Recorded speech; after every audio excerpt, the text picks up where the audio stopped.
दोस्तों, आज हम लोग समझते हैं कि 552 जो देशीय रियासतें थी, हम लोगों ने आर्टिकल 1 पढ़ा था, भाग 1 पढ़ा था, जिसमें आर्टिकल 1 से लेकर 4 तक जो भाग 1 आता है उसको हम पढ़े थे 1 से लेकर 4 तक। आपको फिर से रिवाइज बनना पड़ेगा। आर्टिकल 1 में क्या कहता है? भारत राज्यों का संघ है। आर्टिकल 2 में क्या कहता है? आर्टिकल 2 में कहता है कि भारत जो है वो विदेशी राज्यों को मिला सकता है। आर्टिकल 3 में कहता है कि जो विदेशी राज्य मिलाए हैं या जो भी भारत के राज्य हैं उनके सीमा में चेंजिंग किया जा सकता है। आर्टिकल 4 में कहता है कि 2 और 3 में किया गया जो संशोधन है वो 368 के बाहर रखा गया है। तो अब हम लोग आते हैं, ये समझते हैं कि भारत जो था वो कैसे आगे इनका राज्यों का गठन हुआ। भारत में जो था वो राजेंद्र प्रसाद जी जो थे, राजेंद्र प्रसाद जो बिहार के सिवान जिला के रहने वाले थे, राजेंद्र प्रसाद इन्होंने जो था वह इलाहाबाद के जो थे जो पुनरावृत्ति न्यायाधीश थे इसके धर आयोग का गठन किया। इसके धर आयोग का गठन किया। इसके धर आयोग का गठन 1948 में हुआ। सब लोग कहते थे कि ना भाषा के आधार पर मतलब राज्यों का गठन होगा, लेकिन इसके धर आयोग ने कहा कि नहीं, भाषा के आधार पर राज्यों का गठन नहीं होगा। यह 1948 में आपका स्टार्ट हुआ था। यहाँ पे नहीं दिखाई दे रहा होगा, यहाँ पे लिख दे रहे हैं 1948 में। उसके बाद जवाहरलाल नेहरू जेबीपी जो जवाहरलाल नेहरू, वल्लभ भाई पटेल एवं बीपी मेनन जो थे वह गुजरात में जो था, इन्होंने भी जेबीपी आयोग का गठन किया और इन्होंने भी जो था ये जो था राज्यों के भाषाई आधार पर राज्यों का गठन किया, उसका विरोध किया। कहा कि भाषाई आधार पर अगर राज्यों का गठन करते हैं तो आपस में मार हो जाएगा। तब हुआ ये कि ये सब सुनकर एगो था आंध्र प्रदेश का श्रीरंगपेट्टू। कौन था? श्रीरंगपेट्टू था। श्रीरंगपेट्टू राम था। कौन थे? श्रीरंगपेट्टू थे।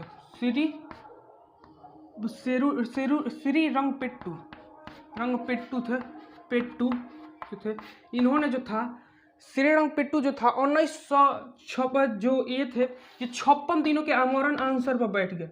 56 दिनों के आमरण अनशन पर बैठ गए। जैसे ही ये बैठे तो इनकी 56 दिनों के बाद मृत्यु हो गई और पूरा आंध्र प्रदेश में हाहाकार मच गया। मतलब इतना विरोध हुआ इनका, मतलब बहुत ज़्यादा ही विरोध हो गया, जिसके कारण पंडित जवाहरलाल नेहरू कहे कि ए बुर्बक, जल्दी से आंध्र प्रदेश को बनाइए राज्य, नहीं तो यहाँ तो मार कर देगा लोग रे।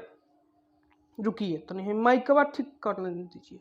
हाँ, तो 56 दिनों के आमरण अनशन पर बैठ गए। उसके बाद 1 अक्टूबर को 1 अक्टूबर 1953 को जो था पंडित जवाहरलाल नेहरू घबराइले आए कि ये महाराज सरदार पटेल के पास आए, महाराज जी क्या हो गया?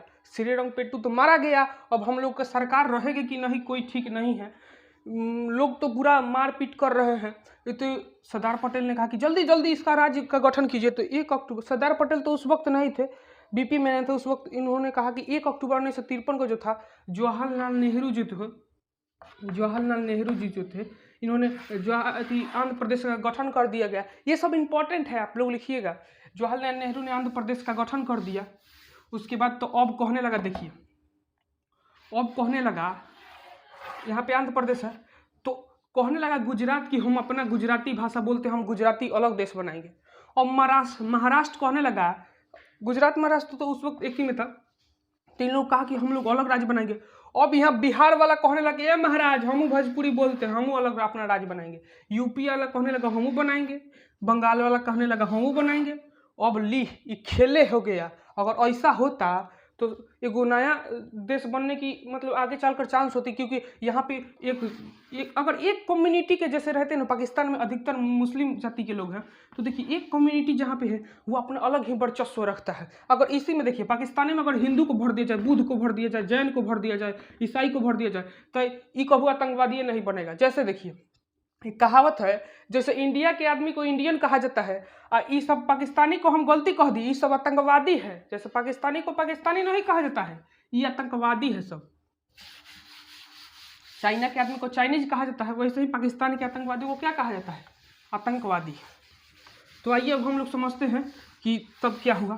तब जो था अब्दुल फजल अली आयोग का गठन किया गया। कहाँ?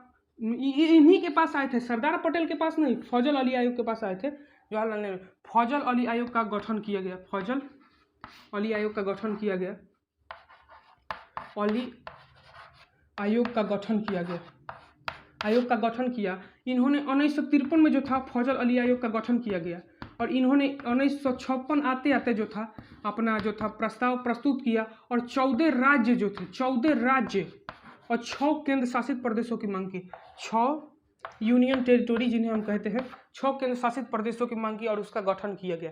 नहीं तो अगर भाषाई आधार पर होता तो लोग तो मार कर लेते, अभी भी भाषाई आधार पर था। लेकिन यह नहीं था ना कि बिहार में आप रहेंगे तो भोजपुरी बोलेंगे, यह नहीं था कि महाराष्ट्र में आप हैं तो मराठी बोलेंगे, ऐसा कभी कानून नहीं था।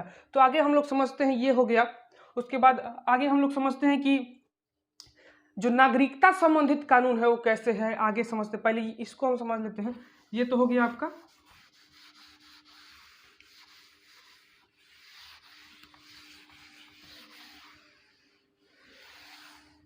पहले 552 देशीय रियासतों को समझते हैं, अगले वीडियो में नागरिकता को समझते हैं। भारत में जो था 552 देशीय रियासतें थी। 552 देशीय रियासतों में 549 थे, 549 उन्होंने भारत के साथ मिल लिया, भारत के साथ मिल गए। हम लोग ABC कल ही बता दिए थे, ABCD। इसमें कहा था ब्रिटिश प्रोविजन, इसमें कमिश्नरी, इसमें यूनियन टेरिटोरी, इसमें होता प्रिंसियरी, ब्रिटिश प्रोविजन, कमिश्नरी और यूनियन टेरिटोरी, ब्रिटिश प्रोविजन, ये कल ही हम लोग बता दिए थे। तो इसी में से जो अंग्रेज के राज्य थे ना, उन्होंने कहा कि हम तो भारत छोड़ के जा रहे हैं, लेकिन जो लोग जो था पाकिस्तान में जो मिलना चाहता है वो पाकिस्तान में मिल जाए और जो भारत में मिलना चाहता है वो भारत में मिल जाए।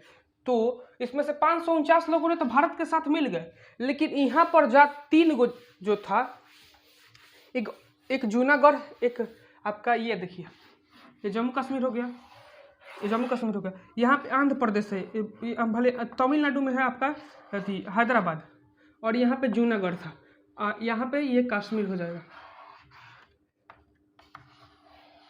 कश्मीर। तो कश्मीर के राजा जो हरि सिंह जो थे, हरि सिंह, और यहाँ के राजा जो थे हैदराबाद की, ये जो थे पाकिस्तान में मिलना चाहते थे, ये पाकिस्तान में मिलना चाहते थे। तब तो गड़बड़ हो गया। जवाहरलाल नेहरू ने कहा कि ये महाराज, सरदार पटेल उस वक्त थे, तो उन्होंने कहा कि ये तो चला जाएगा अगर पाकिस्तान में, तो ये तो ससुरा है जब बम के कारखाना बना देगा, लोग गड़बड़े हो जाएगा। तो यहाँ पे सरदार पटेल जी जो थे वो भारतीय सेना को जो थे यहाँ के अस्थाई पुलिस के भेष में जो था 1948 में भेज दिए, और ऑपरेशन पोलो, ये पूछता है क्वेश्चन, ऑपरेशन पोलो तो था, इसी के तहत यहाँ के सैनिकों के मारा कि राजा कह रहे, हे महाराज छोड़ दीजिए, अब हम भारत के साथ मिलेंगे। मतलब गोर पर गिरा तो कहे कि पंडित जवाहरलाल ने छोड़ दीजिए, नहीं तो सरदार पटेल कभी बकसने वाले नहीं है। उसके बाद यहाँ के जूनागढ़ के जो निजाम थे, जूनागढ़ के जो राजा थे, काहे माइकवा गड़बड़ा जा रहा है, गिर जा रहा है बार बार। जूनागढ़ के जो राजा थे, चलिए ये हैदराबाद का काम कंप्लीट हो गया, क्योंकि 1948 में सरदार पटेल ने यहाँ पे सैनिकों को भेजा और ऑपरेशन पोलो। देखिए हम ज़्यादा हेतना नहीं लिखवाएंगे, हतनीय से लिखवाएंगे, लेकिन इंपॉर्टेंट लिखना है, क्योंकि एग्जाम में जो पूछता है वही पूछेंगे। आजकल का लड़का पता है कैसे पढ़ता है, आजकल का लड़का पता है, जैसे देखिए भारत है ना, अब देखिए भारत जो है एक हई सीमा कितना है, हई सीमा जो इम्पोर्टेंट है तोने बुकवा पढ़ो ना रे, हई हेतने दूर पर 50 को याद करने से कोनो फायदा होगा? एक सब्जेक्ट में अगर आपका देखिए एक सब्जेक्ट मजबूत है ना, तो आप कभी भी एग्जाम नहीं पार कर सकते। जब तक कि आपका पूरा सब्जेक्ट नहीं मजबूत होगा तब तक आप एग्जाम में पास नहीं होंगे। और हम यही लक्ष्य लेकर चलेंगे, मैथ, रीजनिंग, जीके, जीएस, कौन ऐसा सब्जेक्ट जो है नहीं पढ़ाएंगे, ऑलराउंडर है, चला सब पढ़ाएंगे, घबराओ मत ना। सबको ऐसा ही, मतलब ऐसा नहीं होगा ना कि कोनों में कम आएगा। एक बार पढ़ के एग्जाम देकर देखो, चाहे क्वेश्चन मिला हो, अगर इस टॉपिक को पढ़ा दिया, इस टॉपिक से एक भी क्वेश्चन छूटा तो समझ जाना क्या होगा, अकेला में बैठ के गरियाना हमको, ठीक है। चलिए जूनागढ़ जो है, जूनागढ़ के राजा जो थे वो मुस्लिम थे, मुस्लिम थे, लेकिन जो यहाँ के जनता जो थी, जनता जो थी वहाँ पे हिंदू थी। अब मुस्लिम थे, ये कहते थे पाकिस्तान में जाएंगे। बड़ बड़ सरदार पटेल जी पूछते थे, ए महाराज मिलना चाहिए, तो कहते ना हम तो पाकिस्तान में जाएंगे, हम अपना मतलब पाकिस्तान हमारा माई बाप सब है।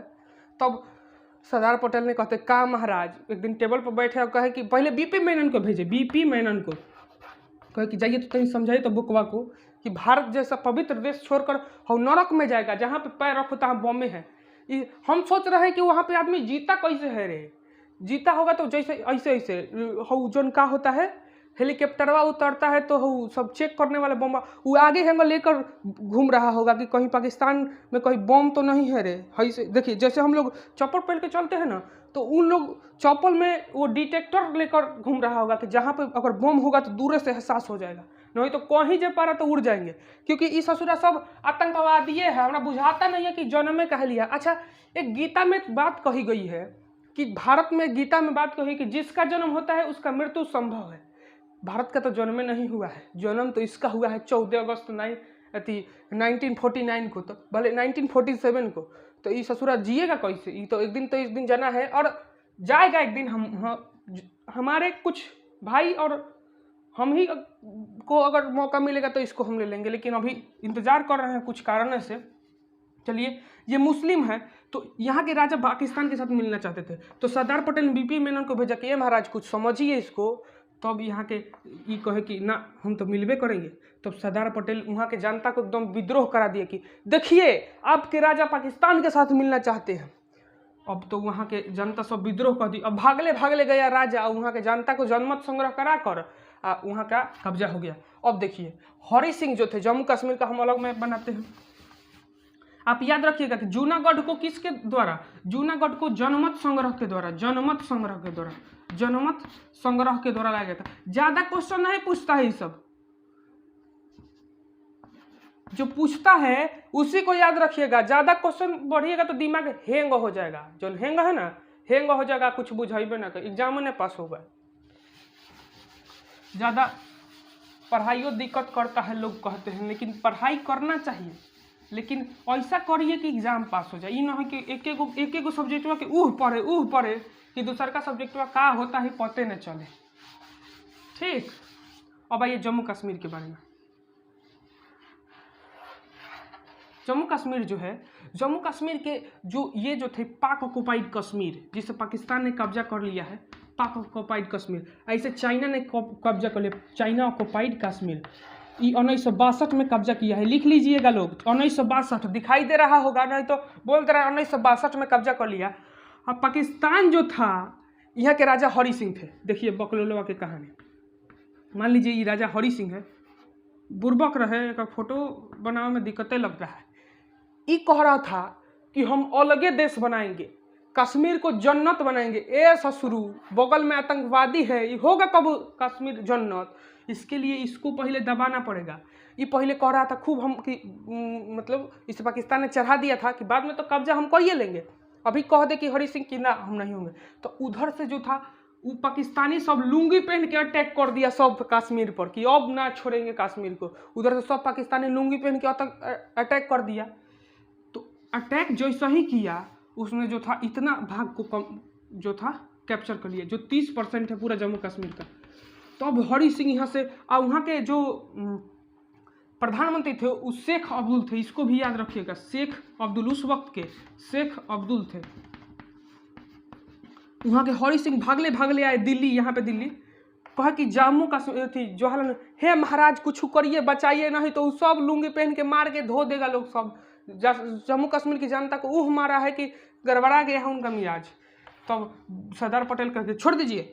उस वक्त से उसको कह रहे थे कि हम भारत में शामिल हो जाओ, तो गड़बड़ लग रहा था। तब जवाहरलाल नेहरू शांत व्यक्ति हैं, उन्होंने कहा कि छोड़िए महाराज, गरीब आदमी है, जम्मू कश्मीर को जन्नत बनाना चाहता है। लेकिन बीपी मेनन ने उस वक्त कह दिया कि अगर तू भारत के साथ मिलना चाहता है तो भारत पर सिग्नेचर करो कि हम भारत के साथ मिलना चाहते हैं। तो हरि सिंह ने 26 अक्टूबर, रुकिए यहाँ पे नहीं लिखते हैं, यहाँ पे 26 अक्टूबर 1947 को जो था वो सिग्नेचर किया, भारत के साथ मिल गया। जैसे ही मिला उसके बाद यहाँ के जो प्रधानमंत्री था अब्दुल जो था, शेख